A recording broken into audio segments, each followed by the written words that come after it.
నమస్కారం. Visakhapatnam fishing harbour నుంచి 30వ తారీఖున వేటకి వెళ్ళినటువంటి బోటు ప్రమాదవశాత్తు 4వ తారీఖున అంటే ఆయన ఉదయం కూడా ఫోన్లో మాట్లాడటం జరిగింది. 7గురు ఆ ఫిషింగ్ బోట్లో వేటకి వెళ్ళడం జరిగింది. ఉదయం కూడా మాట్లాడారు. మధ్యాహ్నం జరిగినటువంటి వాతావరణంలో మార్పుల వల్ల బోటు తిరగబడిపోయి మధ్యాహ్నం 7గురు కూడా గల్లంతవడం జరిగింది. తర్వాత రోజు చిన్న అనే అతను ఒక కమర్షియల్ బోటుకి అతను దగ్గరికి వెళ్ళడం, వాళ్ళు అతన్ని రక్షించడం జరిగింది. ప్రభుత్వానికి సమాచారం వచ్చిన వెంటనే కోస్ట్ గార్డ్ని అలర్ట్ చేశారు. కొన్ని బోట్స్ పెట్టి కూడా గాలించడం జరిగింది. అన్ని రకాలైనటువంటి రెస్క్యూ తీసుకోవడం జరిగింది. కానీ ఈరోజు వరకు కూడా వాళ్ళ ఆచూకీ కనపడలేదు.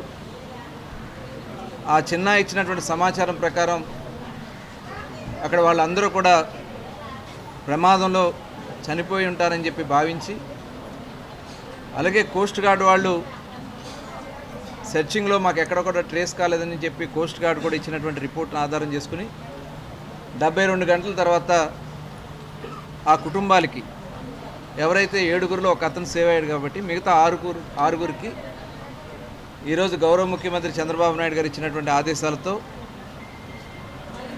ఆ కుటుంబాలకి ఫిషరీస్ డిపార్ట్మెంట్ నుంచి ఒక 5 లక్షలు, సీఎం రిలీఫ్ ఫండ్ నుంచి ఒక 5 లక్షలు కలిపి 10 లక్షల రూపాయలు చెక్ వారికి అందించడం జరిగింది.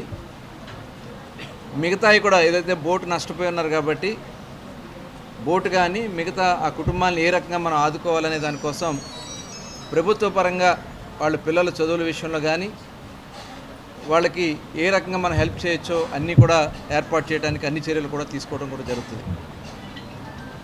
అయితే ఇవాళ గతంలో ఎప్పుడు ఇవ్వని విధంగా 10 లక్షల రూపాయలు ఇచ్చినందుకు గౌరవ ముఖ్యమంత్రి చంద్రబాబు నాయుడు గారికి ప్రత్యేకంగా ధన్యవాదాలు తెలియజేస్తా ఉన్నాం. ఎందుకంటే గతంలో ఇక్కడ హుద్హుద్ వచ్చినప్పుడు కూడా ఆ రోజులు బోట్లు మునిగిపోతే 6 లక్షల రూపాయలు చెప్పిన ఫస్ట్ టైం భారతదేశంలోనే ఫస్ట్ టైం ఆంధ్ర రాష్ట్రంలో ఆ నష్టపరిహారం ఇచ్చినటువంటి ఘనత కూడా ఆనాడు చంద్రబాబు నాయుడు గారు. మరి ఈరోజు కూడా చూస్తే 5 లక్షల రూపాయలు ఉండేది గతంలో. లాస్ట్ గవర్నమెంట్లో దగ్గర ఒక 80 కేసెస్ పెండింగ్ ఉంది సార్. 63 కేసులు లాస్ట్ గవర్నమెంట్లో పెండింగ్ ఉన్నాయి. ఒక్క పైసా కూడా ఇవ్వాలి 5 సంవత్సరాల్లో.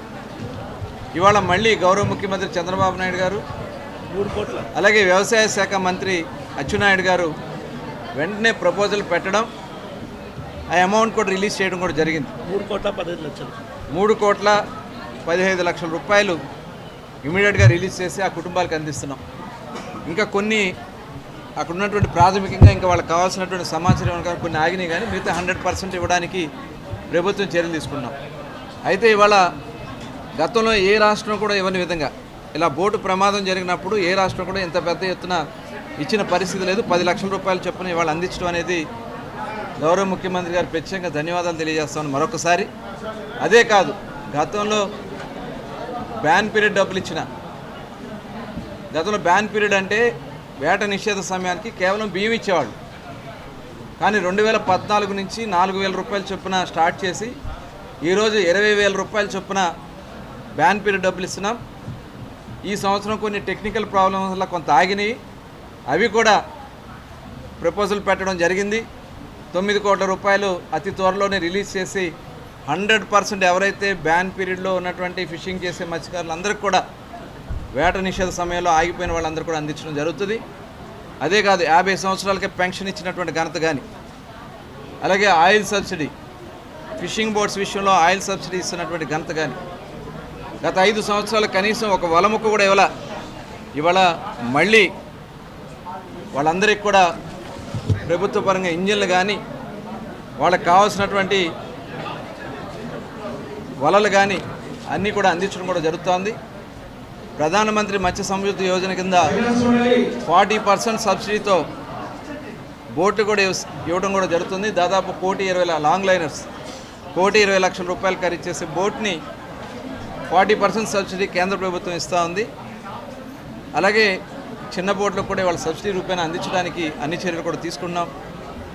మరి రెస్క్యూ చేయడం ఏదైతే వీడు చనిపోయిన దగ్గర నుంచి మిస్ అయిన దగ్గర నుంచి గౌరవ శాసనసభ్యులు అలాగే జిల్లా కలెక్టర్ గారు అలాగే కమిషనర్ నాయక్ గారు కూడా దగ్గరుండి పర్యవేక్షణ చేస్తూ ఉన్నారు. ఆ కుటుంబాలను అన్ని విధాలు ఆదుకుంటామని కూడా తెలియజేస్తూ అయితే అందరికీ సమాచారం అందించడం జరిగింది.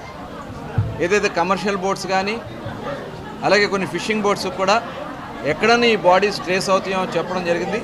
ఈ రెస్క్యూ కంటిన్యూ అవుతుందని కూడా ఈ సందర్భంగా తెలియజేసుకుంటూ మరొకసారి గౌరవ ముఖ్యమంత్రి గారికి ఈ ప్రభుత్వానికి ధన్యవాదాలు తెలియజేసుకుంటూ సెలవు తీసుకుంటాం.